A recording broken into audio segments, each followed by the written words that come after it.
kaduga ukaduga umva bisaka umuntu agoma kura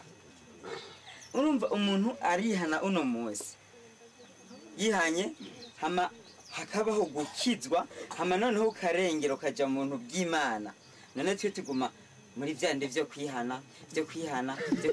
ntidukure none tuzokwama twihanye ntiturengerero ngo dushike kuri kwa kuguruka kwa Yesu nukuvuga twawe mpwemu hari ikintu twawe mpwemu yera none uwo mpwemu yera ko tuguma kwihana mpwemu yera twamuhawe ngo adutahuze ikibi none turafise mpwemu yera adutahuze ikibi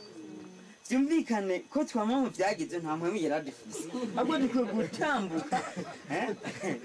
tuje imbere dutora ko twahawe Yesu Kristo yotangiye impongano rimwe amaraso yiwe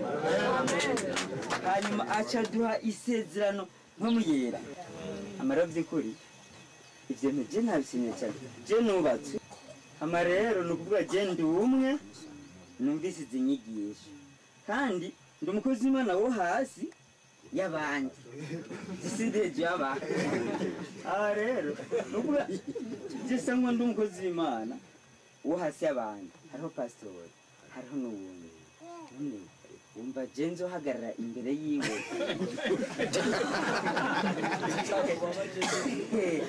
wazagarara imbere yiwe ndamusigure ibi bintu by'ibyagezwe kandi yigisha ibyagezwe byanyigishije kandi byanyubatse nzobimubwira gute byo muntegere cyane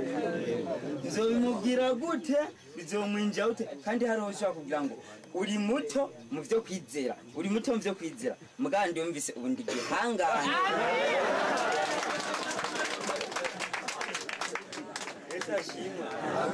je numvise ndi gihanganga byo kwizera koje ubusinshegamiye ya ntebe ivyageze negamiye intebe y'ivyo kwizera no gukura y'ubuntu bwa Kristo amen amarero ahubwo jikintu ndabasaba kimwe byukuri mu ntari wacu ya Muyinga muri komine Giteranye ndabasaba natwe muzoze mutwigishire ntama hano heze